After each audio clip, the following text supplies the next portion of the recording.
ونصلي على رسوله الكريم اما بعد.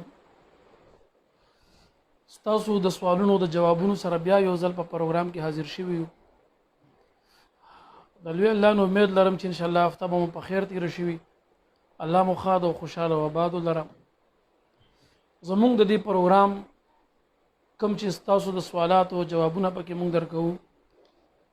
ما بار بار د دې خبرې وضاحت کړې ده. زمونږ مقصد د الله رضا، د دین خدمت او په نیت د صدقې جاریه باندې نشریات کو، د معاشري اصلاح زمونږ غرض او مقصد دی. که په دې کې مونږ سره چا څه قسمه تعاون کړی وي، الله تعالی دې دا د هغې دپاره صدقې جاریه وګرځولی کړي او د دې صلې او بدلې د الله په دواړه جهان ور نصیب وګرځولی کړي. کوشش وکړئ رونو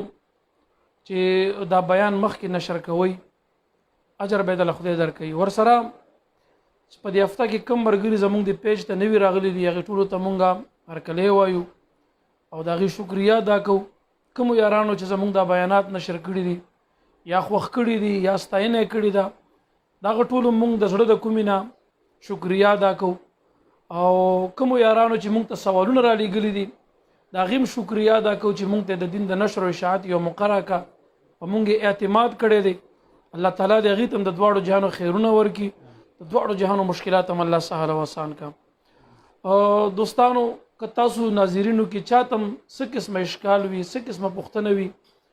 نو موږ نه د واتساپ په ذریعې تاسو تپوس کولی شئ. انشاءالله د هغه جواب به تاسو ته را روان درس کې ابتدایا ملاویږي. زمونږ د واتساپ نمبر او شمیره ځان سره یاد وساتئ: 0336 54 65 134، یعنی 033 شپږ 15 څلور شپږ 15 134. دا زمونږ د واتساپ نمبر دی. تاسو کولی شئ چې خپل پیغام، خپل سوال، خپل میسج مونږ ته راسینډ کړئ. انشاءالله تسلی بخش جواب به مونږ تاسو له درکو. مونږ په دې خپل پروګرام کې د سوال او جواب سلسلې شروع کولو نه وړاندې خپل مهمان ګرامی جناب ناظم سے محترم ته هرکلی وایو. ستړي مشئ، په خیر راغی، الحمدلله بلندې کا. خجی دوستانو، تاسو چې تیر کم پروګرام کې کمنټس کړي دي، دا کمنټس نه وړاندې دا غتیر درس یو 2 سوالونه موږ نه پاتې شي وړم بیا غه حل کو. بیا به راځو تاسو کمنټس ته، بیا د هغې نه بعد تاسو د واتساپ چې کم سوالات دي هغې ته موږ راځو. ناظم صاحب محترم، زموږ یو ورور هغې دا پوښتنه کوي چې یو مونځ کوونکی په حالت د مانځه کې چې کله دی د رکوع نه راپورته شي او دی سجدې ته ځي، نو په دې وخت کې به دی د لاسونه په دې خپلو زنګنونو باندې ږدي او که نه لاسونه به زوړن نیسي.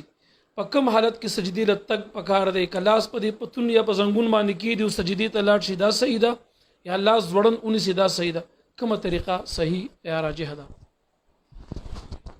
بسم الله الرحمن الرحیم. ارورا دا جزیه لکه څنګه فتاوی محمودی لیکلی دی چې دا جزیه صراحتا ماته معلومه شوې نه ده. فتاوا محمودیه هغې دا لیکلی دي، دغسې دا جزیه هم صراحتا لیکلی نه ده، خو بیا هغه ویلی دي چې څنګه سړی د سجدې نه واپس پاسي او په زنګونانو باندې لاسونه ږدي، نو دارنګې چې سجدې ته سړی ځي د رکوع نه، نو پکار دا ده چې دی په پتونانو باندې لاسونه کېږدي. نو که په پتونانو لاسونه ږدي او که نه ارسال کې لاسونه زوړن نیسي او بیا دې حالت کې سجدې ته ځي، دواړه طریقې جایز دي، څه ممانعت ورکې نشته او نه ورکې کراهت شته.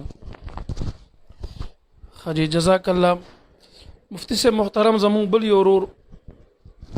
هغې د بجلی د کونډو باره کې یو ډېر اوږد سوال کړی دی. د هغې د سوال خلاصه بیانوم. هغې وایي زمونږ په کور کې بعضې رونه یا مشران کشران داسې دي چې هغې د بجلی کونډه لګوي. ما له دې څخه منع کړي دي چې دا مه لګوئ، دا ګناه ده. دغه ملګری وایي چې د محلې چې کوم زمونږ پیش امام صاحب دی، د دې امام صاحب کانا پینا اکثر ضروریات زمونږ د کور نه پوره کیږي. د ده خوراک سکاک نه علاوه که جامې وینځل شي یا نور داسې ضروریات بعضې، نو هغه زمونږ د کور نه پوره کیږي. زمونږ په کور کې د غلا بجلی استعمالیږي. ما د مولانا صاحب ته فرمایل چې مولانا صاحب محترم، زمونږ د کور بجلی د غلا ده، دا مه استعمالوي. او د هغې باوجود مولانا صاحب زمونږ په کور هغه زیات تر که جامې وینځل شي یا خوراک سکاک یا نور ضروریات اکثر زمونږ د کور د غلا د بجلی نه پوره کیږي. نو دی دا ویل غواړي چې آیا په دې مولانا صاحب پسې منځ کول څنګه دي دې مولانا صاحب له څه پکار دي دا د لپاره جایز دي یا نه دي پکار روره هر چې د غلا بجلی ده یعنی کونډه استعمالول دا خو بالکل ناروا دي حرام دي غلا ده د نه ځان ساتل پکار دي اجتناب ته پکار دي خو که یو سړی د کونډې د غلا کې د بجلی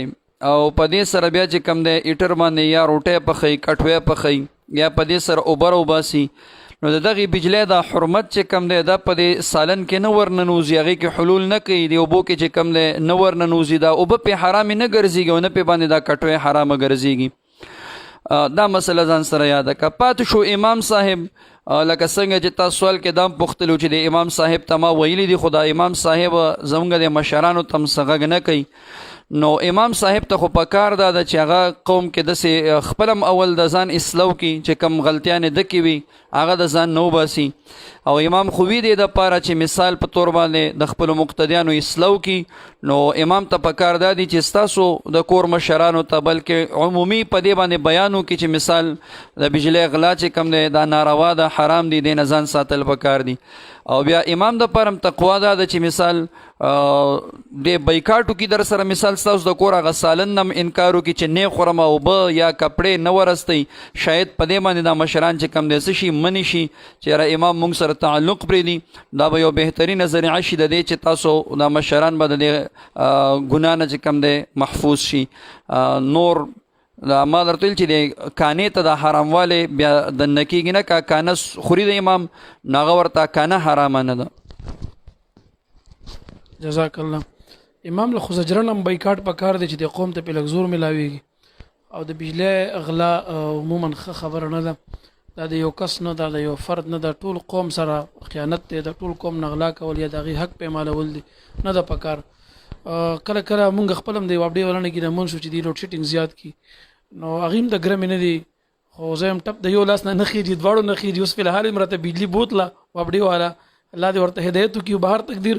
زه به دا ووایم چې مونږ تاسې هم پکار دي چې مونږ تاسې کور ته بجلي راوسته یا میټر هم لګولی دی نو مونږ هر بلف ته یو بټن لګولی وي پکې ته مو یو بټن لګولی وي مونږ دا رنګ چې کم دی د اوبو ماشین دی هغې ته یو بټن لګولی د آن آف دپاره نو پکار دا درونو چې د ضرورت په ټایم باندې بلف بلو چې ضرورت پوره شي یکدم بلف باید چې مونږ تاسې مړ کړو د ضرورت نه علاوه پکې بند ساتل پکار دي اے سی بند ساتل پکار دي کولر فین بند ساتل پکار دي دې دپاره چې یو خو مطلب دا دی د بل انسان ضرورت به په دې باندې پوره شي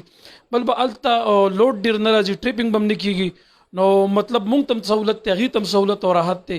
او بل دا دی چې د قوم حق به هم نشي والی کېدی بعضې خلکو کونډې لګولي او کور کې 24 په 24 غنټې اے سی آن پرې غودې وي نو داسې هم نه ده پکار او اپډې والا ته د مله انصاف ورکړي چې یو د یونټ دا ریټ کم کړي بل دا ټریپینګ نه کوي بل بغیر د چیک اپ نه هغې بعض خلکو پسې ریډینګ راواچوي او د غریبانان خلک په زور د غلا ته مجبوروي نو زه یم چې هغې ته دې الله هدایت نصیب کړي مونږ تاسې او عوامو ته دې الله هدایت نصیب کړي ګوره چې کله زمونږ ستاسې په خپله خرچه یا په خپل انفرادي توګه باندې زمونږ استاد چې کوم سیستم د بجلی دی چې هغه سولر سیستم دی یا جنریټر دی یا یو پی ایس دی هغې کې مونږ تاسو څومره محتاط یو نه پې زیات لوډ اچو نه د حاجت نه سیوا بلف کولو پرېږدو نه پکې پرېږدو ولې چې یعنې مطلب وروسته بیا مونږ ته مسله جوړېږي مشکل جوړېږي نو ګوره خیال ساتو دا د قوم دا وطن هم زمونږ وطن دی دا ملک هم زمونږ دی دا وابډه هم زمونږ خپله محکمه ده او دا بجلي هم زمونږ خپله بجلي ځکه پیسې یې ورکوو نو د دې هم له خیال ساتل پکار دي خجی تیرو درسونو کې چې کمنټسو کې کم سوالونه شوي د هغې آغاز کو په تیرو درسونو کې زموږ یو ورور ایاز خان حنفي صاحب هغې دا تپوس کړی و چې زوادي پسې مونځ کېږي که نه یعنی مطلب دا چې کم امام د ولد ضالین په ځای باندې ولد ضالین وی غیر المغضوب علی وی دغه امام پسې مونځ کول جایز دی که نه دی جایز وروره کم امام چې د دواد په ځای باندې زواد وایي اولا خو د دواد مخرج پیژندل پکار دي چې امام کاغه قاری وي هغې ته خاصې معلومي چې حافظ یو تجوید یې کړی وي او کنه تجوید یې نه کړی حافظ د قرآن عظیم الشان نه نو هغه اول د دواد مخرج پیژندل پکار دي دا دواد چې دی نه به دال وي او نه به چې کوم دی زوا وي د دې دپاره خپل مخرج دی نو که یو سړی دا ضاد د خپل مخرج نه ادا کړي او د ضاد په ځای باندې ضاد وایي نو د پسې چې کوم دی مونځ بیا ټیک نه دی د مونځ خپله چې کوم دی فاصلېږي نو د پسې بیا مونځ چې کوم دی ټیک نه دی د سړي پسې مونځ نه اجتناب پکار دی ځان ساتل پکار دی ګوره د عرب چې کوم دي د قرآن عظیم الشان یا د عربي زبان دا خو هم د هغې خپله محاوره وه قرآن هم د عربو په اصطلاح یا د هغې په محاوره یا د هغې په لسان نازل شوی هغې دا مخارج ډېر ښه پېژني تاسو ګورئ د بیت الله شریف امام ولا الضالین وایي که ولا الضالین وایي هسې تاسو د عوامو دپاره یو خبره زه کومه ګوره دا عربي دا د هغې خپله ژبه ده په عربو تمامو عربو کې به تاسو داسې یو عرب امام پیدا نه کوي د هغې قیرتونه هم شته کیسټ هم میلاویږي په دې نیټ هم سرچ کولی شي چې هغې ولا الضالین وایي ګوره دا قرآن د هغې خپله لهجه ده د مخارج هم ټول ښه پېژني که تاسو د پاکستان یا د افغانستان د علماو نه په شک کې پرېوتي یې یو به درته وایي ټیک دی بل به وایي نه دی ټیک اگر چې زموږ د خپل امام صاحب قول یا د دې کې د احنافو علماو ډېر اقوال موجود دي چې هغه وایي مونځ فاسدېږي که قصدن یو سړی کې کافر کېږي هم پې قرآن کې تحریف راځي نو ګوره که تاسو دومره نه پوهېږي یا دا علم مو نه وي نو د عربو د ائمو ته وګورئ هغې ټول ولا الضالین وایي ضاد وایي نه دال وایي او نه زوا وایي نو لهذا د ضاد په ځای باندې زوا ویل دا نه ده پکار د علماء کرامو دیوبند چې کوم دی د علماء کرامو دیوبند نه د کراچۍ کې یو مفتی صاحب او مفتی ضروري خان صاحب اوس وفات شوی دی مرحوم دی د هغې یو کلیپ هم په دې باندې مستقل موجود دی ډېر ښه بیان تفصیلي کړی دی ډېرې ښې حوالې پیش کوي او په دې باندې زموږ په دې دین جذبه کې تاسو مخکې چې لاړ شئ تاسو لږ وګورئ یو کال نیم مخکې په دې کې مونږ هم یو غټ پوسټ کړی دی مونږ څه وختو کې دا فتوا چا غوښتې وه بیا مونږ هغه جمع کړي دي هغې د پوسټر شکل خلکو ورکړی دی چاپ شوی دی په کراتو باندې هغه چاپ شو ډېر تر لرې لرې وطنونو خور شو په هغې کې مونږ ډېرې حوالې جمع کړي دي پوسټر دلته مونږ سره شته هم دی که د چا پکاري بیا دلته دارالعلوم ته راشي مکتبې ته راشي جامعې ته راشي انشاءالله هغه به د مونږ په لاس باندې درکو او یا تاسو وګورئ په دې نیټ باندې هم زموږ په دې دین جذبه پیج باندې هغه پوسټر موجود دی کېدای شي مونږ دوباره تاسو دپاره بیا هم نشر کړو انشاءالله ښه جي زموږ بل یو ورور رواز خان هغې یو تپوس کې چې په مانځه کې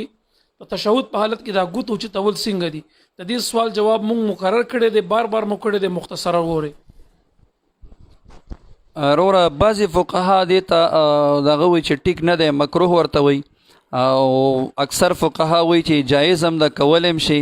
نو که چوچته که هم څه باک نه کوي پروا نه کوي او که چوچته نه که نه هم څه نه پې کافر کېږي او نه ګناهګارېږي که کولی نو هم جایز ده او که نه کوي نو هم څه ګناه ورکړي نشته دی زمونږ یو بل رور روشنی خان هغې یو تپوس کړی دی د هغې په هغه سوال مونږ ډېر پوه شوي نه یو خو غالبا که د هغه مقصد دا وي نو تاسو بیا د مفتي صاحب نه جواب وورئ دې دا وایي چې ماسټر ان انګلش دا چې یو کورس دی سړی د ډیګرۍ لپاره کوي د حصول لپاره خو دې کې شرکي الفاظ دي نو دا تر ډیګرۍ تر حده پورې لوستل او دا ویل دا کورس څنګه دی په دې کورس کې شرکي الفاظ راځي نو د هغې زده کول یا تکلم پې کول یا دا ویل په دې باندې ډیګري حاصلول دا څنګه دي جایز دي که ناجایز دي ستا سوال کوم دغسې نو جواب به اوس ملو شي که سوال دې داسې نه دوباره لږ په واضحو ټکو باندې د خپل سوال رولیږه تا ته به تفصیل سره جواب ملاویږي انشاءالله وروره که چېرته ستا سوال لکه د شاه صاحب خبر همدغسې وي چې دغې ډیګرۍ حاصلولو دپاره کم هغه ماسټر کېږي یا انګلیش کورس کېږي او هغې کې شرکي الفاظ وي په هغې باندې ستا زبان خوځولی کېږي او هغه ویلی کېږي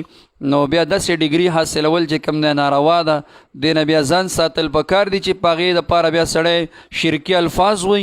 نو د دې نه اجتناب پکار دی دا ټیک نه ده دا خو ته په خپل رضا باندې هم وې شریعت د اجازت نه ورکوي عظیمت دا دی یو رخصت دی یو عظیمت دی که سړی ته ولي وجنې دي که نه هم ته د کفر کلمه او شرکي الفاظ به نه وې بهتره دا ده چې مرګ ته غاړه کړي د عظیمت دا دی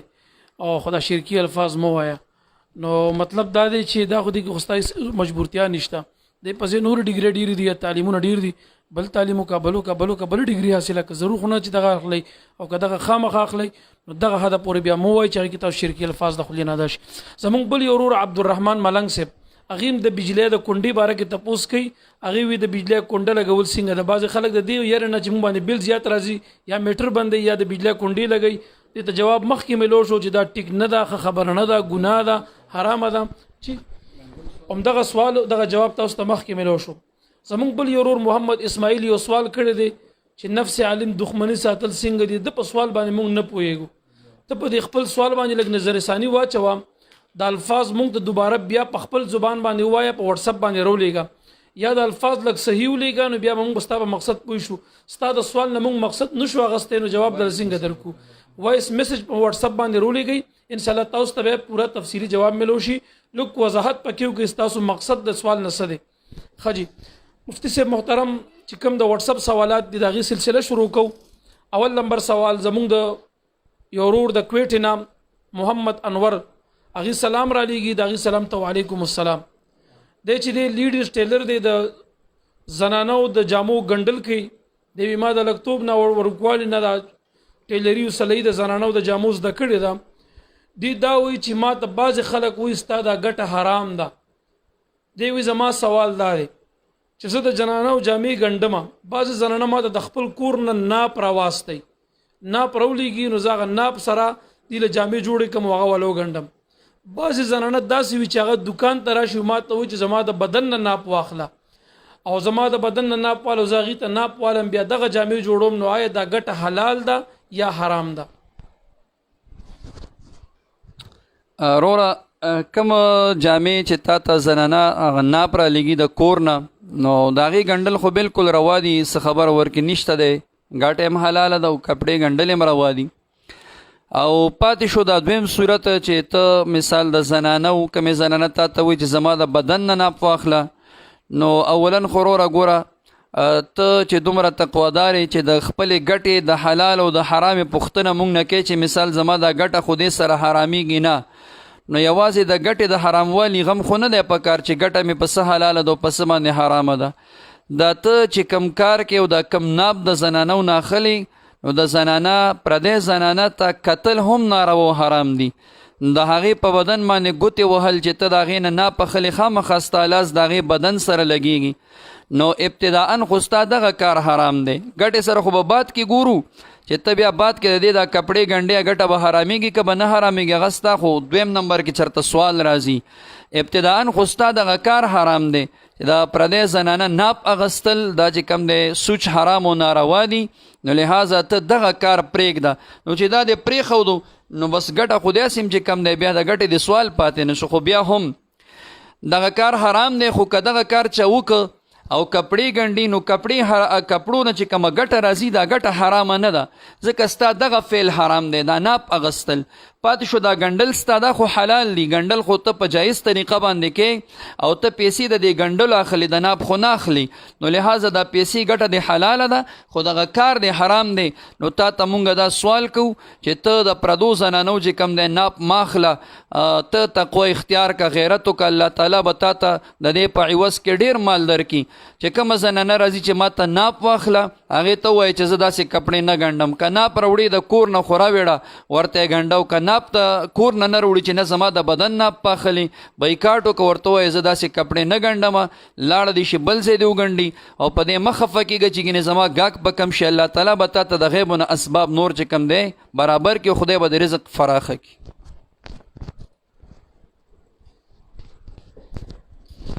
جزاک الله دا د الله تعالی د قرآن وینام دی چې څوک د الله نه ویرېدو نو الله تعالی به دله داسې خوانې رزق ورکړي چې به خیال خاطر او ګمان کې هم نه وي ويرزقه من حيث لا يحتسب نو د الله یره تقوی اختیار کا په دې لږه ګټه کې هم د خدای ډېر برکت واچي د حلالو به وي ښه جي ناظم صاحب محترم زمونږ بل یو ورور د سعودي د ریاض نه هغې سلام را لیږي د هغې سلام ته وعلیکم السلام هغې دوه تپوسه کوي هغې وي د هونډې والا بعضې خلک داسې چې هغې ته موږ پیسې حواله کوو او بعضې یاران موږ ته دا وایي دا سود کې راځي موږ سره کله مزدوري وي کله نه وي کله 1000 ریال کله 2000 ریال یا میاش بعد یا 20 دن بعد یا په ورځ باندې کله کله ولا مونږ ورکو نو آیا دې ته د پیسې حواله کول د معاملې دې سره د سود کې خو نه راځي دا څه ګناه خو نه ده وروره که هونډۍ نستا مقصد یا حواله وي چې ته د هغې حوالې په ذریعه باندې پیسې خپل وطن ته رالیږې که دا ستا مقصد نو دا د حوالې کاروبار چې کوم دی دا د حکومت د خوا نه بین الاقوامي او قانوني طور سره دا ممنوع دی هغې وي چې په بینک پیسې راولېږه نو بهتره طریقه دا ده چې بین الاقوامي او قانوني طریقې سره جایز طریقه باندې ته دا پیسې راولېږي نو دا بهتره خبرې خو که بیا هم ته د حوالې په ذریعه باندې پیسې را لېږې نو بیا د دې را لېږل دې دپاره دا شرایط دي دا ځان سره یاد کړه چې دا شرایط ورکوي نو بیا جایز دي که دا شرایط ورکړي نو بیا د شریعت د نګاه نه ناروا دي. یو دا چې ته دا کمې پیسې ورکې او دا تا دپاره د پاکستان ته یا بل وطن ته را لېږي نو دا د حوالې والا سره قرض شو قرض دا ستا د هغه باندې قرض شو نو دا حوالې والا خو پیسې اخلي ستانه چې تا ته پیسې را لګي نو یو مقدار معین کې هغې خپل فیس اخلي پیسې اخلي نو دغه پیسې دا چې تا کومې پیسې ورته حواله کړي دا فیس او اجرت او مزدوري دا به دغه پیسو نه نه اخلي که دی دغه پیسو نه اخیسته چې دا کمې ته را لېږې نو بیا دا کار ناروا دی دا بیا ناروا دی دی نه بیا اجتناب پکار دی. دغه فیس دا به ورته ته علیحده ځان ته د خپل جیب نه ور ادا که او هغه ستا پیسې چې راولېږي هغې کې کټۍ ونه کړي نو بیا جایز ده. دویم دا ستا پیسې چې کومه دی راولېږلې مثال ته دوبۍ کې او پاکستان ته تا پیسې راولېږلې او د دراهم راولېږل نو چې په کومه ورځ باندې ستا سړی دلته د حوالې والا نه دا پیسې وصولي کوي نو یا خدا چې کومې دراهم تا را لیږلي دي بعینې هم دکه دراهم ورکوي نو کمې به ورکې نه کوي پوره په پوره چې څو تارې لیږلي دي عمکه به ټولې ورکوي که دې کې کمی کوله نو بیا ناروا دی او که نه دراهم نه ورکوي دلته مثال د پاکستانی پیسې ته وصولي کې نو بیا وله شرط دا دی چې د پاکستانی پیسو وصولي کې نو د درهم چې کم ریټ وي په دغه ورځ چې کوم ورځ ته وصولي کې مارکیټ کې کم ریټ د درهم هغه ریټ سره به تا ته دا پیسې حواله کوي که د مارکیټ د ریټ نه کم یا زیات باندې تا ته دا پیسې حواله کول نو بیا هم دا کار ناروا دی. جی جزاک الله. مفتی صاحب محترم دغه ملګری دویم تپوس دا کوي ما سره 4 تولې سونه ده او 20 تولې چاندي ده او نقد پیسې را سره بالکل نشته نو یا په دې 4 تولې سونی او په دې 20 تولې چاندي کې زکات ورکول په ما لازم دي یا نه دي لازم؟ وروره دې مسله کې د ایمو اختلاف دی چې چا سره نصاب د یو مال پوره نه وي او د 2 مالونو نصابونه ور سره شته خو د دواړو نصابونه پوره نه دي د دواړو کم کم دي لکه څنګه اوس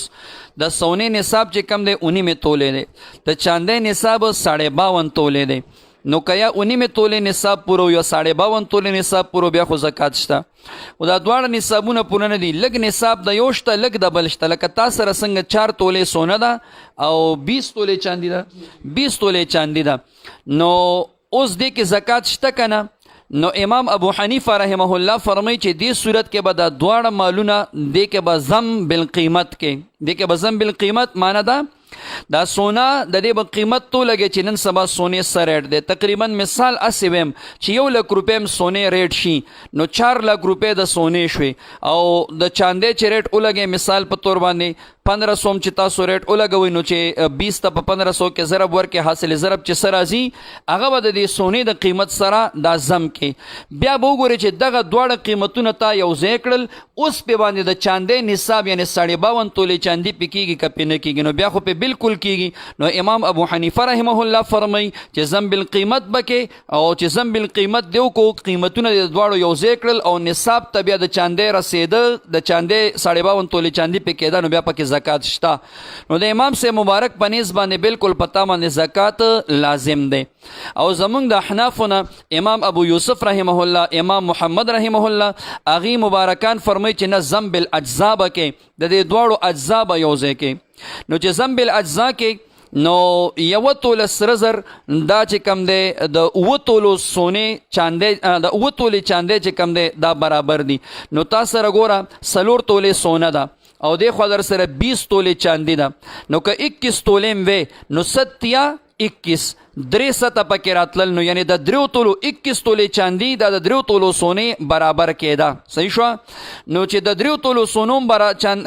3 تولې سونې د دې برابر راغلی وي دا چاندي نو بیا هم 9 تولو ته رسېده سونه بیا هم چې کوم دی نیمه توله سونه تا سره کمه وه نو لحاظه د صاحبینو په نس باندې تا باندې چې کوم دی زکات نشته او نن سباني اکثر علما چې کوم دی هغه فتوا په قول د صاحبینو ورکوي چې چونکې ضم بالقیمت کې وي حرج دی د دې وجې نه ځکه هرې زنانه سره توله نیمه توله سره زر وي او څه ورسره روپۍ وي یا ورسره لږه شان چاندي وي نو که زنبل قیمت وکړي نو بیا په اکثرینو خلکو باندې دا چې کم دی زکات لازمیږي او زنانه خو چې کم دی اکثر زکات ورکوي هم نه بیا ګناهګاریږي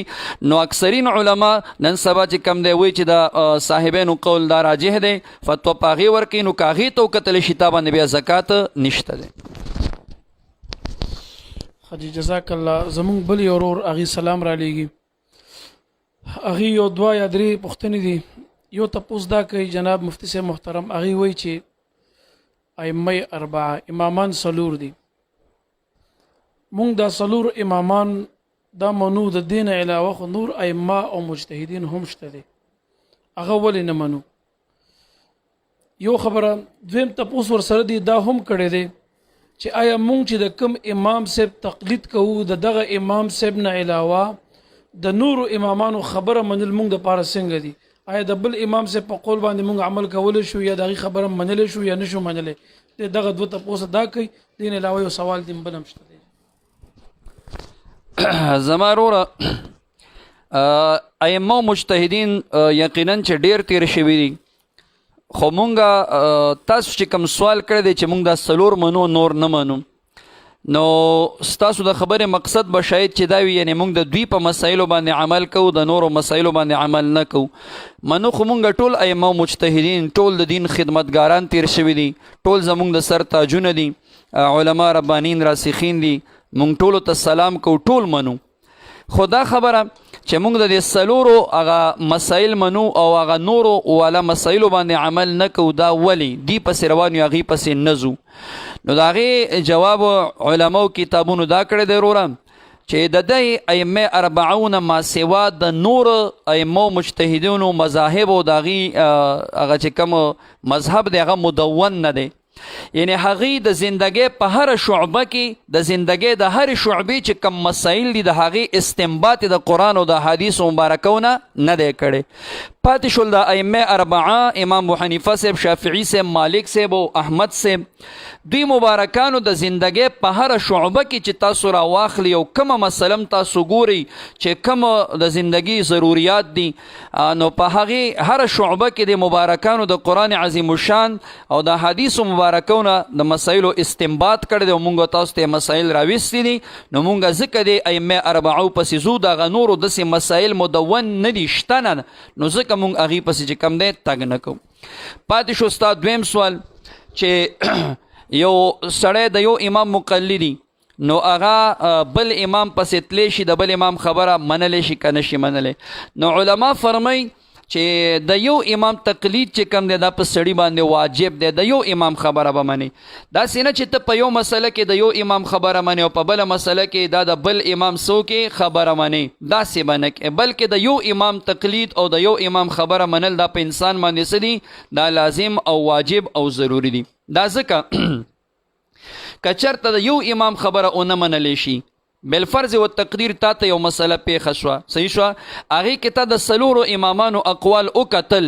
او تا مونږ د دې پابند نه کړو چې ته به د یو امام تقلید کې بلکې چې کم ستا خوښه هغه پسې تلی شي نو دا څلور مذاهب به ته ځان ته کېږدي او تا ته چې کومه مسله پیښه شوې ده د څلورو مذاهبو کې د انسان فطرت دا دی چې کم اساني کم مذهب کې نو ته په هغه مذهب باندې عمل کې سبا درته بله مسله پیښه شوه بیا به دا څلورو مذاهب ځان ته مخې ته کېږدي او چې هغې کې کم مذهب کې اساني وي نو ته به هغې پسې ځي نو دا خو دین پرستی نه شوه دا خو خواهش پرستی شوه دا خو ته د دین تابع نه شوې بلکې دا خو ته د خپلو خواهشاتو تابع شوې چې کوم ځای کې تا ته اساني میلاویږي نو اخوا ورپسې ټوپ وهې نو د دې وجې نه علما فرمایي چې د یو امام تقلید دا په انسان باندې لازم او واجب دی منو مونږ دا څلور وړه امامان په حق باندې دي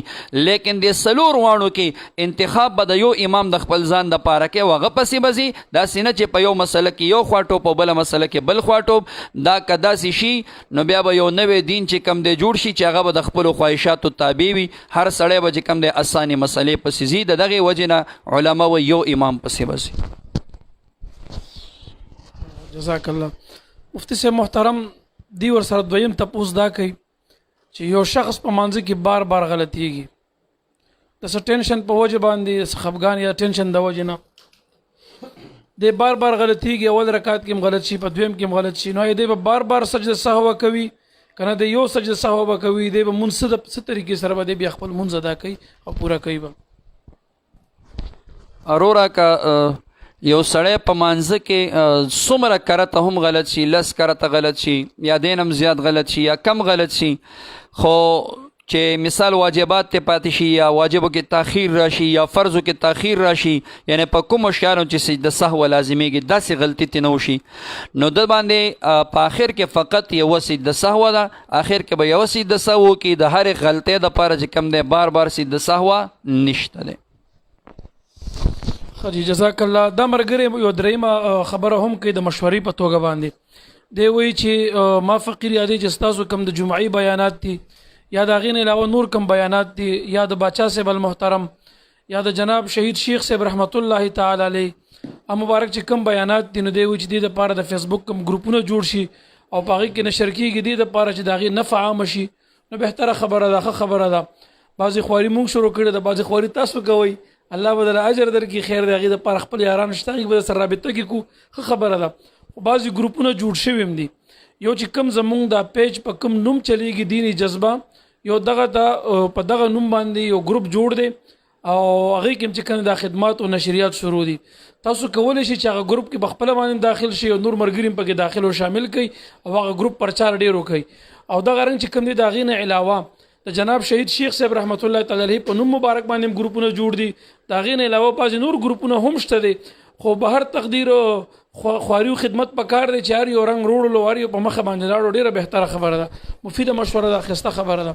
بل یو مرګره سلام را لګي دغه سلام ته علیکم السلام ورحمت الله وبرکاته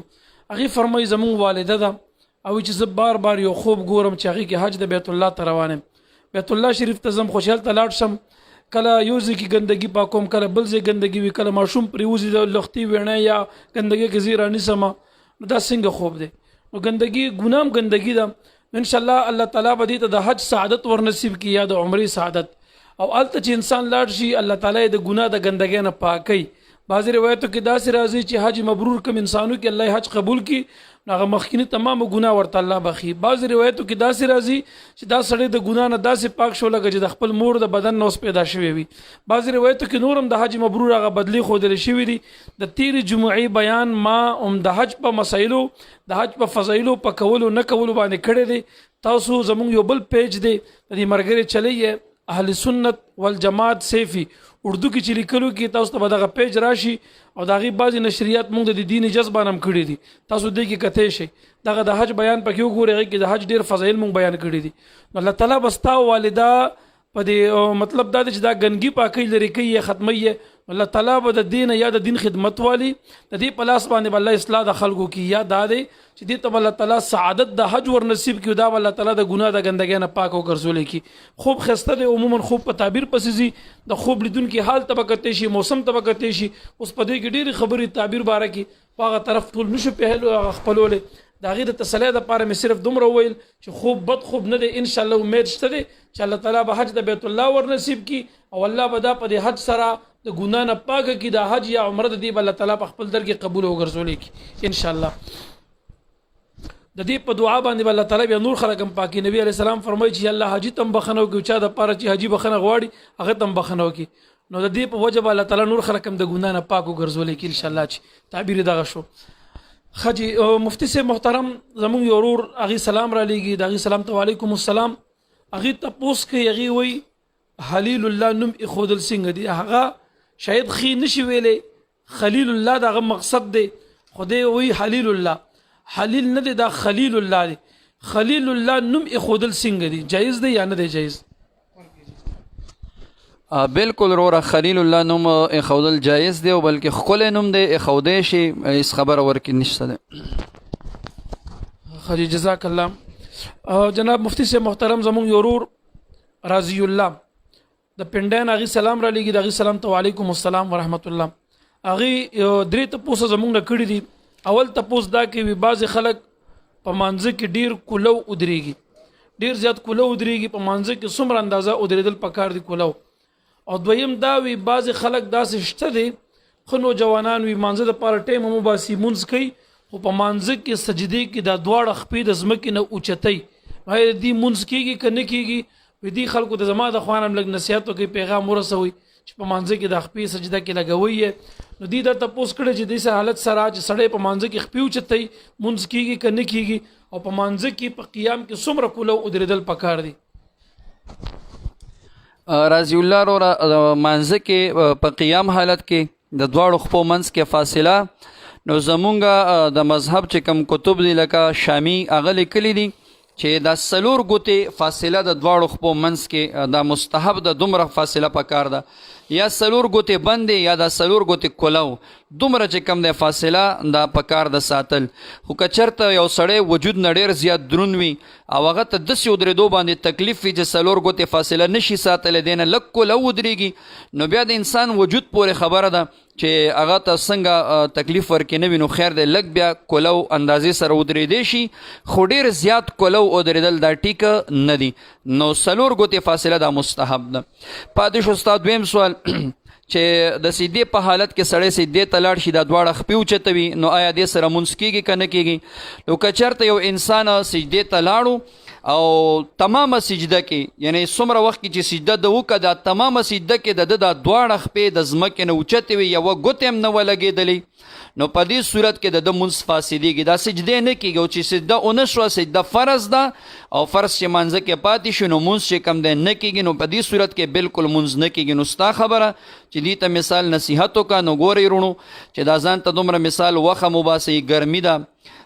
خپل وخت هم چې کم دی هغه قیمتي وخت ضایع کوي او راشي مونځ ته ودرېږي په نامه د مانځه باندې او بیا دا مونځ هم شوی هم نه وي د ځان نه خبر هم نه وي او مونځ هم شوی هم نه وي ته به وایې چې مونځ مې وکړو او منځ کې د مونځ شوی هم نه دی نو ولې داسې چې کم دی مونځ سره لوبې کوئ داسې کول نه دي پکار بلکې کم طریقه د نبي علیه صلات وسلام بارک د مانځه چې د علمای کرامو د خپلو مساجدو نه هغه زده کړئ ورځئ د علماو سره کښېنئ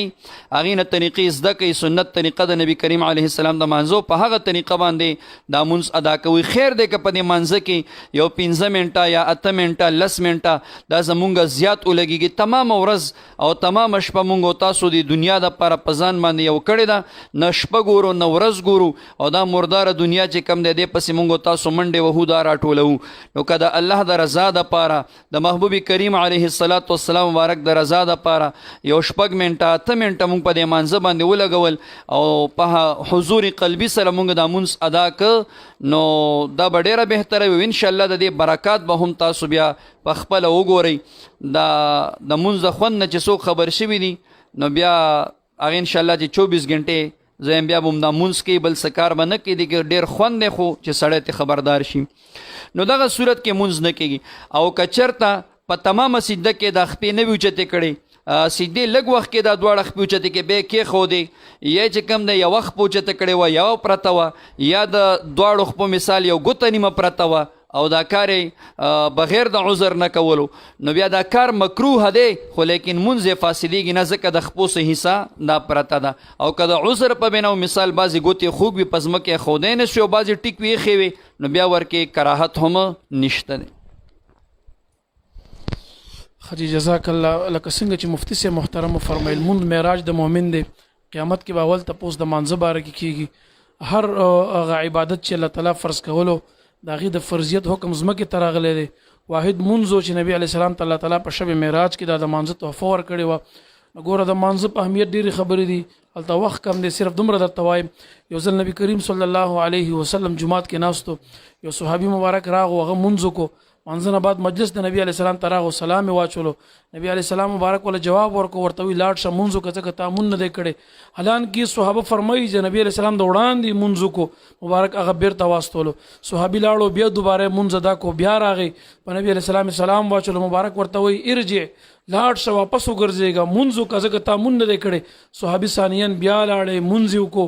بیا راغی چې سلام یې واچولو مبارک بیا ولیږلو چې بیا کله راغی مبارک ورته وی چې ګوره ته کله مونځ کې نو خسته ودس کوه طریقې ورته ښایي بیا چې مونځ کې په اطمینان سره به مونځ کې تاسو وکړه قیام به کې په دې طریقه به کې چې رکوع ته ځي رکوع ته لاړ شي حتی چې ستا زړه مطمئن شو تسبیحات دی ویل بیا به قومه کې د دواړو د رکوع نه پورته کېږي با چې په ولاړه ستاړه مطمئن شو بیا به د هغې نه بعد سجدې ته ځي سجده به په دې طریقې سره ادا کوي چې د مطمئن شو بیا به دواړو سجدو منځ کې کښېني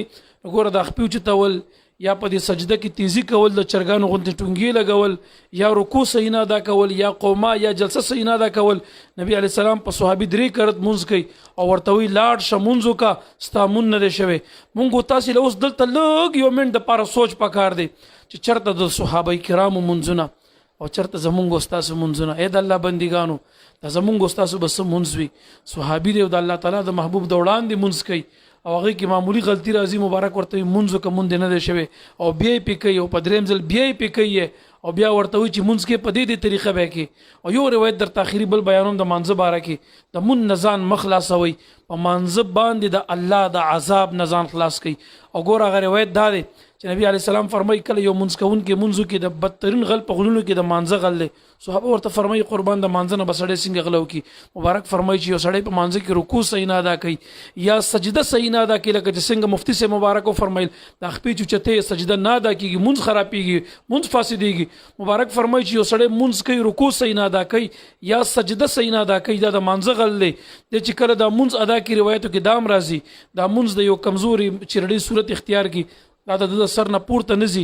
الله تعالی فرشتو ته وي دا مونځ والے په یو کپړه کې تو کوي د مونځ کوونکي ته په دې مخ ور گزار کوي یو روایت کې داسې راځي ضيعك الله كما ضيعتني اے بندا الله دې داسې خوار او ضایع کله کزه دې څنګه خوار او ضایع او ذلیل کم دا مونږ ورته خیری کوي او بعض آثار او روایتو کې داسې راځي ضيعك الله كما ضيعت عبادتي الله دې داسې خوار او ضایع کله کزه ما د عبادت دې څنګه خوار او ذلیل او ضایع ګرځولو دا مونږ ورته په دې مخ باندې ورغزار کی اے زما مونږ کوون کورونو فزان باندې رحم وکي زمونږ استاد خو نور طاعات او عبادت ریاضات او مجاهدین نشته نمو نور غټنه کېشته دا یو مونږ کو د الله د پاره د مونږ په صحیح طریقه ادا کوي کنه دا یو مونږ د په صحیح طریقې ادا کوي د مانځه احکام پیژنې په مانځه کې لږه خشوع پیدا کوي د زړه هغه حضور او عاجزي په مانځه کې پیدا کوي الفاظ د مانځه صحیح کوي د مانځه ارکان صحیح ادا کوي دا یو مونږ د قدم مونږ په صحیح طریقې ادا کو امید د الله تعالی نه دی چې په دې الله مونږ ته بخنه نصیب کړي خجی زمونږ ډیر رونه مونږ ته په کمنټسو کې سلام را لېږي تاغي سلام ته وعلیکم السلام ورحمت الله وبرکاته ډیر یاران د خپل مینې اظهار کوي داغي د مینا داغي د عقیدت داغي د محبت مونږ ته په سر سترګو الله تعالی د دې سلیو بدلی په دواړه جهان در نصیب وګرځوا الله مرادمن او خوشاله وګرځولې کا خجی کوم یاران چې زمونږ د پروګرام ته راغلي زمونږ د پروګرام په ګروپونو کې نشر کوي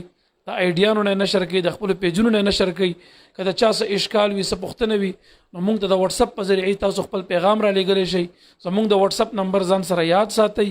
0336 54 134 یعنی 033 شپږ 15 سلور شپږ 15 یو 3 سلور دغه زموږ د واتس اپ شمیره وه په دې تاسو موږ سره رابطه کولی شئ مفتي صاحب محترم دغه ملګری زموږ دویم تپوس رضی الله ورسره دا هم کوي دی وایي د زنانو د سجدې او د زنانو د قاعدې طریقه څنګه ده بعضې زنانه سجده کې یو رنګ وي بعضې بل رنګ وي بعضې په قاعده کې یو رنګ کینی بعضې بل رنګ کینی یو دا تپوس کوي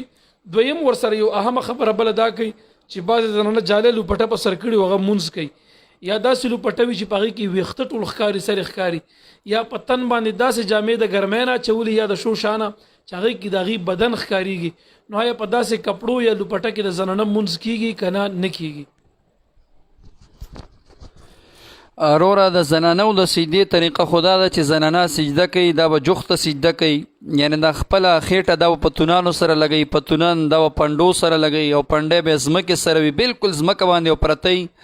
لکه د چندخې په شان باندې دا به دا سجده کوي سړی چې څنګه سجده کوي چې دا په تونانې اوچتي د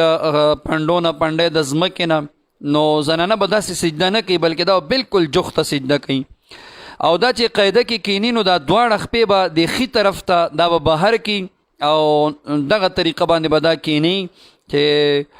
دا ګس طرف به لاندې ځمکه باندې ولګېږي او دا دواړه خپې به د ښي طرف ته دا به بهر کی نو دې طریقه باندې به دا سجده کوي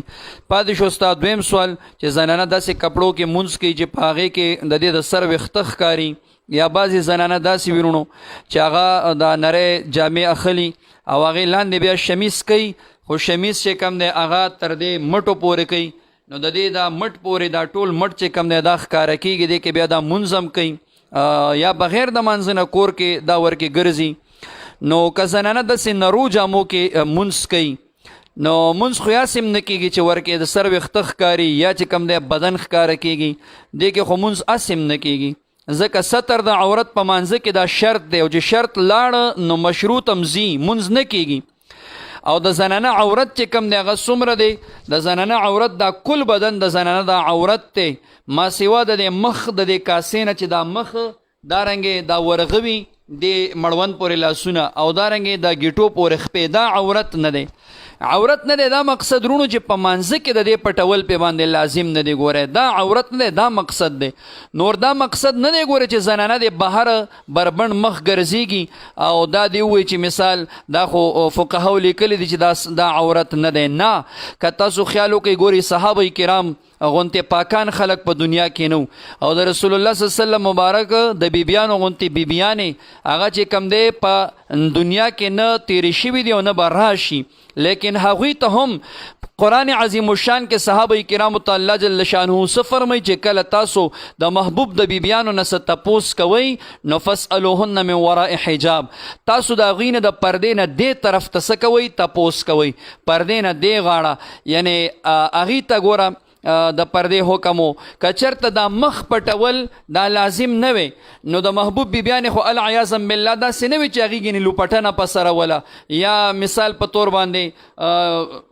مخې د سر مرې ښکارېدو چې صحابو ته الله جل شانه فرمایي چې د پردې نه خواته پوښتنه کوئ نه خو دا مخ پټول هم لازم دی ځکه خو محبوب اله العالمین د محبوب صحابو ته فرمایي که د محبوب بیبیانو نه څه سوال جواب یا څه مسلې پوښتنې نو تاسو ته د حجاب نه اخوا تپوس کوئ نو مخ پټول خارج د منځ نه دا ګورې د زنانو دپاره لازم دي دا به پټئ کولو مخ به دا بهر نه ګرځېږي دا فتنه ده فساد دی نو مونځ بالکل نه کېږي دا بدن پټول ټول دا لازم دي په مانځه کې که صرف د ورغوي ښکاري یا مخ ښکاري یا ګیټو پورې خپې ښکاري نو دا خیر دی او دې نه ما سوا که د بدن بله حصه ښکارېده بیا بالکل مونځ نه کېږي او د محبوب کریم علیه الصلاة وسلام ما ویل مونځ خو هسې هم نه کېږي خارج د مانځه نه هم که د یو زنانه سر ښکاري یا داسې شمیز والا کپړې چولي چې مټو پورې د هغې مټې ښکارېږي یا نور داسې ټیټ جامې اچولې وي نو دا هم چې کم دی ناروا دي د محبوب یو حدیث دی نبی علیه السلام فرمایي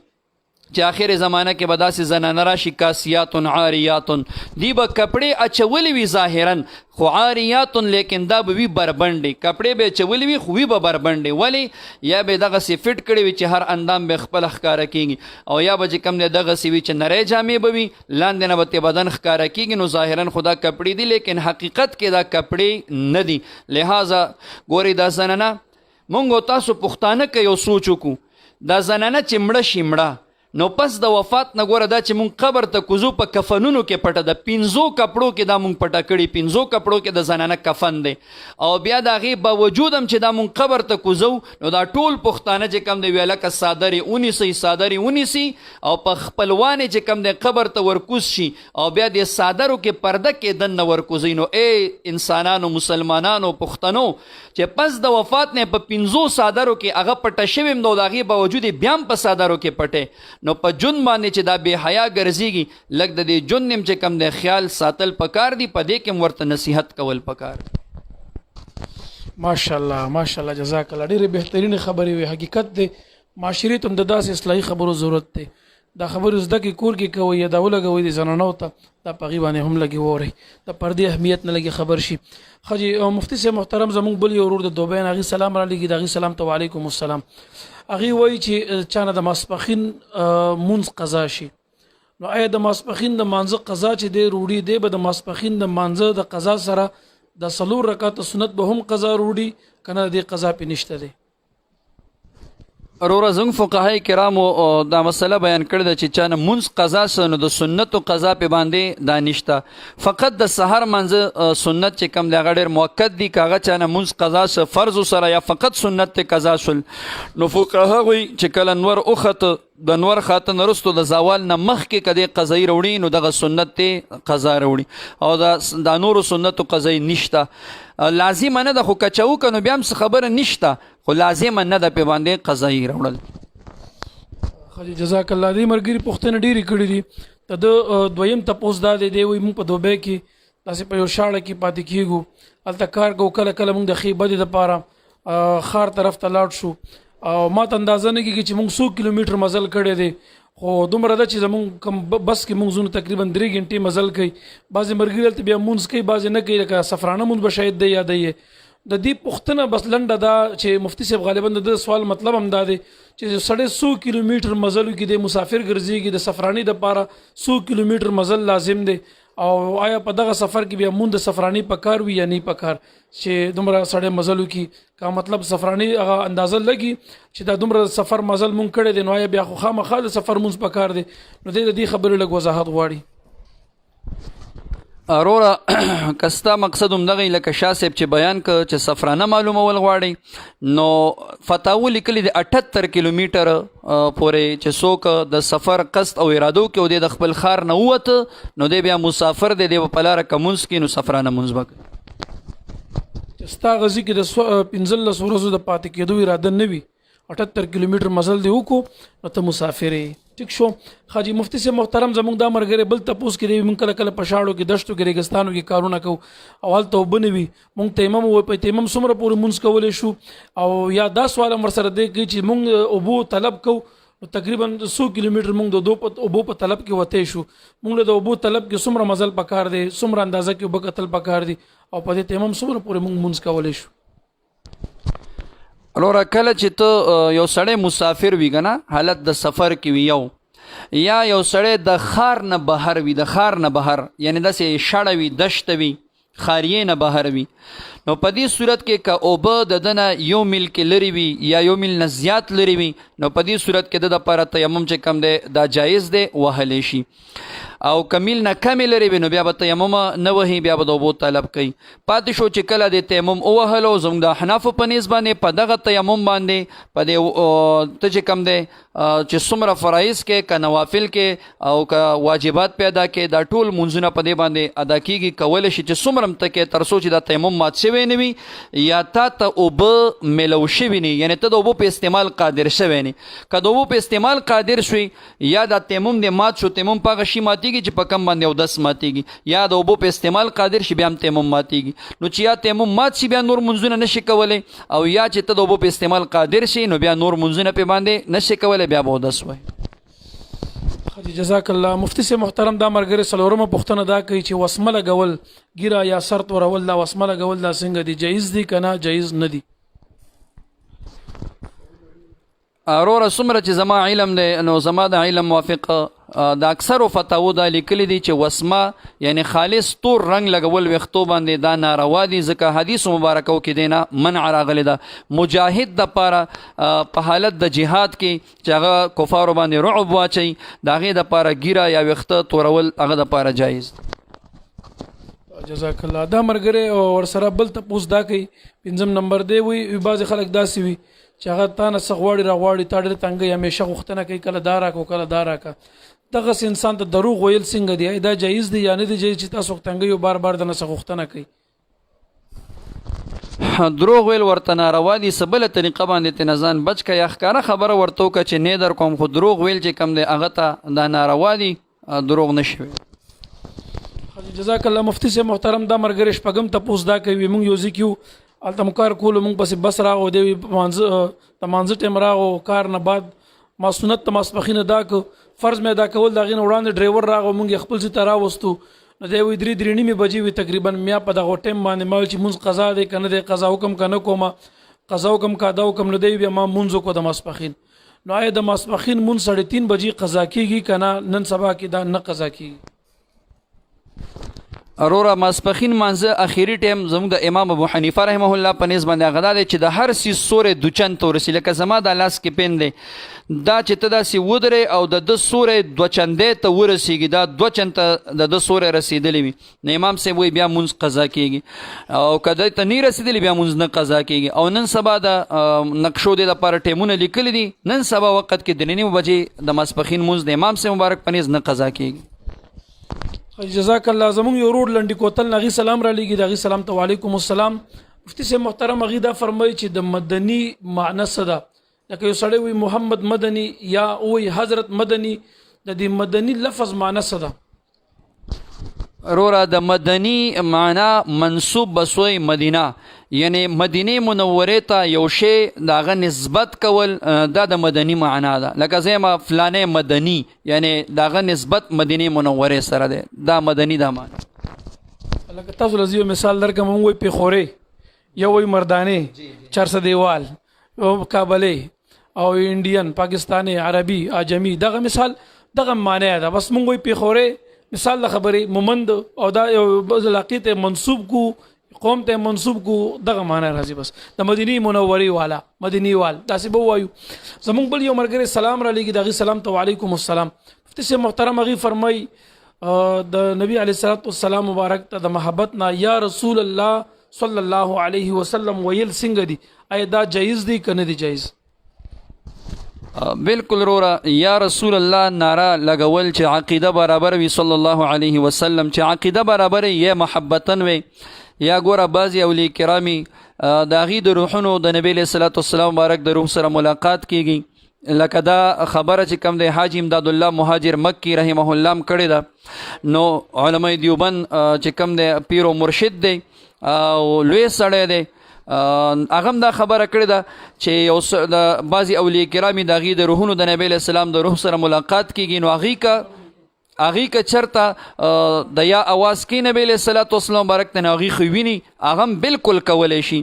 او که مثال څوک زمونږ استاسو غوندې مونږ نه وینو نو د محبت په بنیاد باندې د یا رسول الله اواز کول دا بالکل جایز دي او د دې لیدو به درته زه ګوره یو دغه درکم چې دا ګمانو نه کوي چې د اولیاو لرې نه چې کم دی څنګه ملاقاتونه کیږي د عمر فاروق رضی الله تعالی عنه مبارک په دور خلافه کې عمر فاروق صاحب چې کم دی یو جنگ ته ساریه رضی الله تعالی عنه مبارک لګلو نهاون ته تقریبا 1400 کیلومتره فاصله و منځ کې او د جمعې په ورځ باندې عمر فاروق صاحب الله جل شانه د خطبه په دوران کې عمر فاروق صاحب ته میدان صحنه اوخوله چې ساریه صاحب سم مشکل کې او شا طرف نه کفارو په باندې حمله کوله عمر فاروق صاحب ته الله تعالی دا کشف کوي خودل عمر فاروق صاحب دلته ساریه صاحب ته आवाज کوي او د یا आवाज ورته کوي نو دغه سکه دي شي دا غیر ممکن نه ده نو په دغه نیت باندې په دغه طریقه هم کول شو د محبت په طریقه باندې هم د یا आवाज رسول الله صلی الله علیه وسلم برکتا بالکل کول شي. جزاک الله ماشاءالله مفتی صاحب ډېر خپل خبره او خپل استه حواله درکا اکثر علماء دیوبند په کتابونو کې موږ دا حواله ډېر پیدا کړې دي. زه تاسو ته یو اسانه خبره خیمه د یا رسول الله صلی الله علیه وسلم معنی څه ده؟ اے رسول صلی الله علیه وسلم اے د الله رسول صلی الله علیه وسلم دا معنی راځي. مونږ تاسو عموما په دې مانځ کې هر ټیم منسحر غرمه ماخام ماسوتن شپې ورځې نفل فرض واجب سنت هر یو مانځ کې مونږ تاسو چې کله په تحیت باندې کینو نو مونږ تاسو په تحیت کې سو یو السلام علیک ایها النبی د دې معنی سره راځي سلام دی پتا اے د الله نبی نو معنی دا ده الته یا رسول الله معنی سو سلام دی پتا سو یا ته چې یا رسول الله اے د الله رسول وګوره دلته په مانځ کې هم د نبی علی السلام حاضر نه دی کنه حاضر ناظر خو نه حاضر ناظر عقیده غ زغ خپل ځي باندې اج د چا نظریه غي پويګو دلیل پويګا خو موږ دا وایو چې په مانځ کې اوس مو تاسو په ورځ وایو کنه وایو ایها النبی سمانه اے د الله نبی او د یا رسول الله یا نبی الله یا حبیب الله سمانه اے د الله محبوبه اے د الله نبی اے د الله رسول صلی الله علیه وسلم نو چې په مانځ کې جایز دی بغیر د مانځ نه ته سبق وي یا د نبی علی السلام د نومره دا به جایز نه وي دې د پر ادله ډیر زیات دی هغه طرف ته نزو خدا بالکل جایز دی محبتنه وي شوقنه وي بالکل د نبی علی السلام مبارک دا یا رسول الله صلی الله علیه وسلم ویل بالکل جایز دی او که یو سړی ورته ناجایز او مشرک وي نو زه هم دغه په دې فتوا خوندن په دې دنیا کې یو مسلمان هم نه دی پاتې که صحابي دی که غیر صحابي دی که امام دی که غیر امام دی امید که مولا دی ټول مشرکان زکه چې په مانځ کې دا دی نه وي ایها النبی تدي ايها النبي سمانه ده تاسو قران راواله یا ايها النبي پکشتا یا ايها الرسول پکشتا یا آدم یا نوح یا ابراهيم یا موسی یا عيسى یا یونس یا زکریا مثال خبر یا یحیی دا تمام پکشتا خطابونه دي مونږ یو سم وایو لګیا دي او سواغي مبارکان په دنیا کې نشتا مثال خبر تاسو د عوامو د پاره یو خبره کوم بعض خلک وایي قران دراته دلیل وایا اوس دغه د قران دلیل ډیر دی هغه طرف ته زنه زما خدا د عوامو د ذهن مطابق یو خبره کوم کله د دلیل خبره راغی ان شاء الله دا غیم بیا څه کمې نشته مونږ سره په دی باندې خجی مفتی سے محترم ډیره مننه زمونږ بل یو ورور د منصهرینا عبدالرؤوف صاحب هغه یو مرض باندې شاید مبتلا وي د باویسیرو هغه فرمایي چې د باویسیرو د پاره ماته سو وظیفه وخی او د دې د پاره ماته سو مجرب عمل وخی که تاسو تزدوي چې الله تعالی مال صحت راکړي. خاجي مفتی سے محترم دوی درته خی زبر ته وظیفه وخایم دي ته یو دوی او علاج خی زبر ته وظیفه وخایم ان شاء الله. رورا تک غز پیجنې غز حکیمانو ته ورش ورته ماته د غز غوټه راکا د غز غوټه براوالي هغه به وړه کی او بیٹا کې وړه به کې او د نری لوپټې نه باغ چاڼ کې چې بالکل میده بورته نه وزي او بیا به ور سره پټکنه هم میده کې هغه به ور سره مکس کی او بیا د سه وړه غونتی چونډه د ورځې 2-3 ټیمه دا چو ان شاء الله العزیز باری تعالی وتا ته شفا نصیب کې او ډیر مجرب دی الله تعالی بستا مرس کې کمی راولي. جزاک الله خسته عمل درته خلو خسته نسخه ده الله دې تاسو له پدی باندې صحت درکې دما د یو ډاکټر یو خبره یو مشوره به وسیر بارک هم ذهن تراغه او مخکې نه اوس مې ذهن تراغه اغم درته مخ خدای نه وړاندې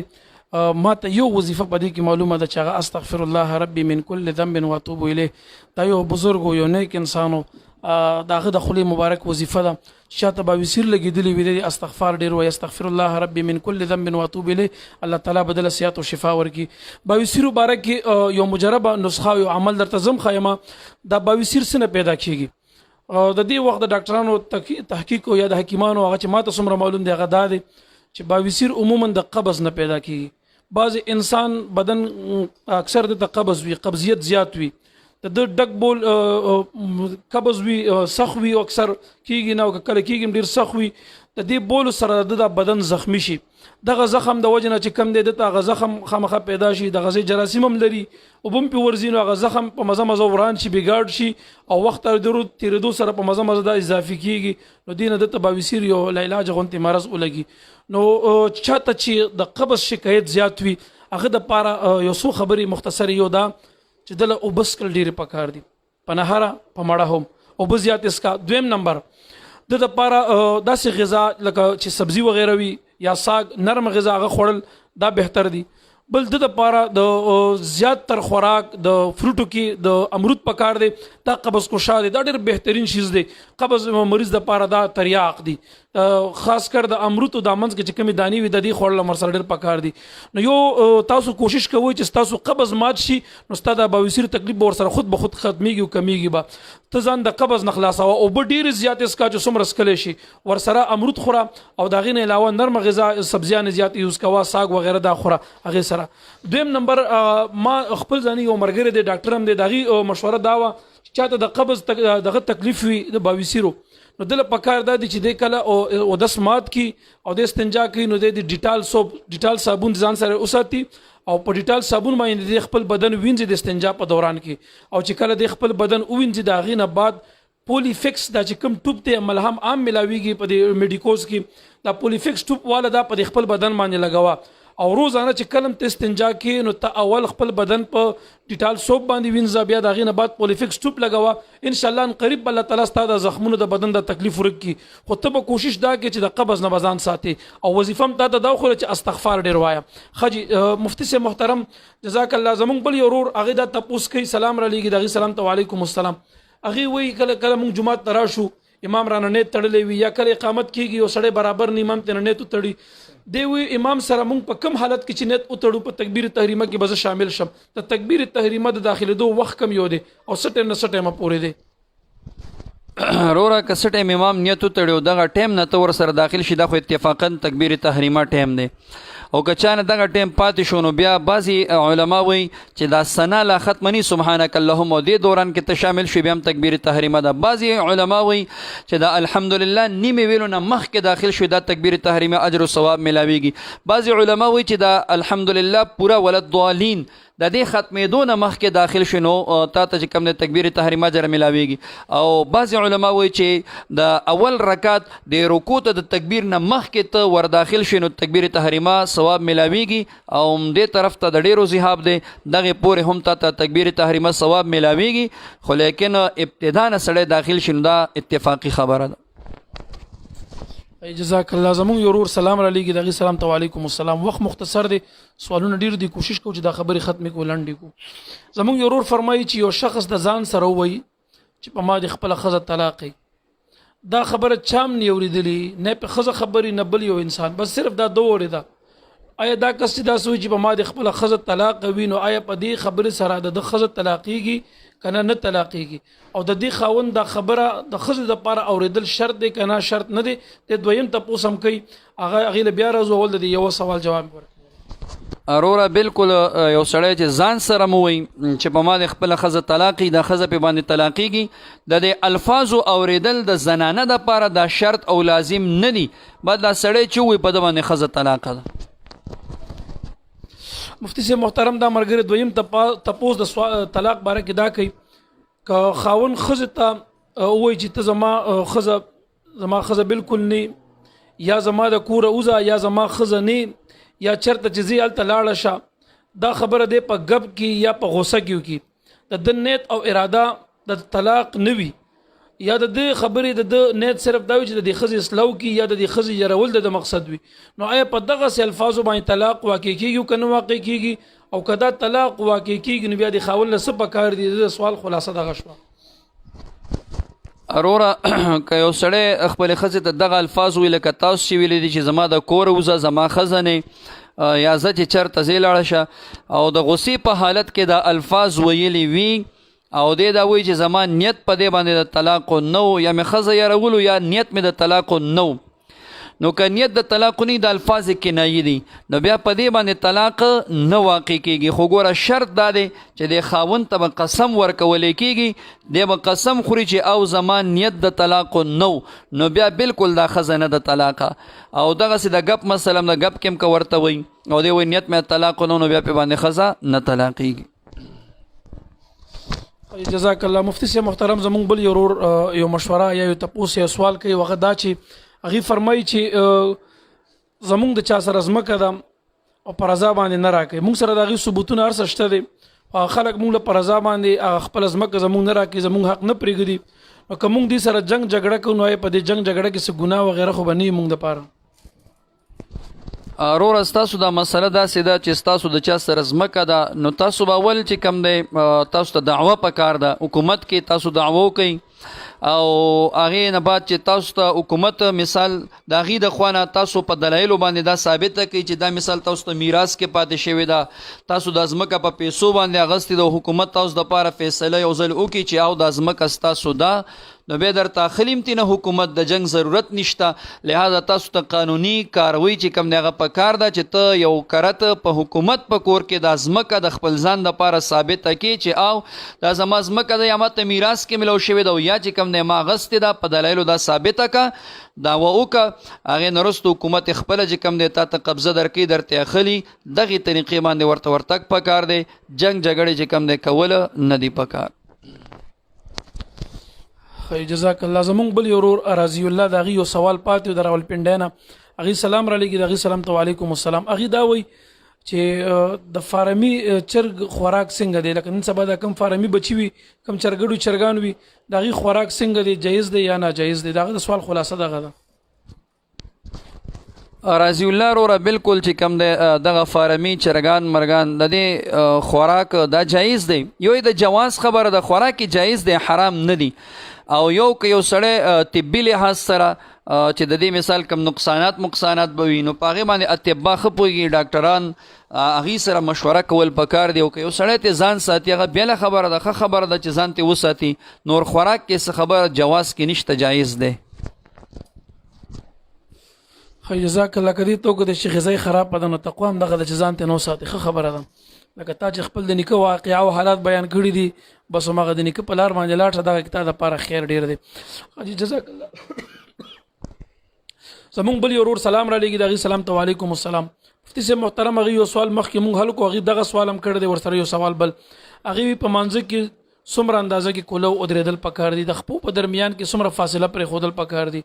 او یو منځ کون کې په جمع کې د بل منځ کون کې سره په منځ کې څومره فاصله پرېږدي. اروره دغه سوال خو مخ کې حل شو چې منځ کې د خپو فاصله مول شامل کړي دي. زموږ د مذهب کتاب دی چې سلور ګوتې فاصله دا چې کم دی مستحب ده یا جختې ګوتې سلور یا کلاوې ګوتې سلور دومره ودرېدل دا مستحب دي او که یو سړی وجود نه ډېر زیات دروند دی او دغسې نشي ودرېدی نو خیر دی لږ کلاوېدی شي. پاتې شوه دا چې یو مونځ کوونکی د بل مونځ کوونکي سره به څومره فاصله نو د یو مونځ کوونکي د بل مونځ کوونکي سره فاصله په منځ کې نه ده پکار بلکې اوږې د اوږو سره جنګول پکار دي چې منځ کې فاصله پاتې نشي دی درمیان کې بیا شیطان راځي او وسوسې سړي ته اچي. خلی جزاک الله. مفتی سے محترم زمونږ د دویم تپوس دا کوي چې نن سبا په کور کې درونو په درمیان کې څه خپلو کې مسلې راځي اختلاف راځي جنګونه راځي د دې غټه وجه څه ده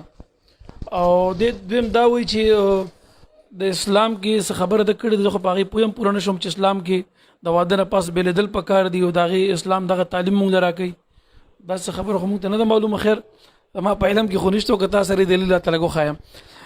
زه به دا وایم چې نن سبا په ورونو کې کوم اختلاف راځي د اکثریت د دین نه لرېوالی دی. په وړې وړې خبرې منځ ته وروړي یا حسد وي یا کینه وي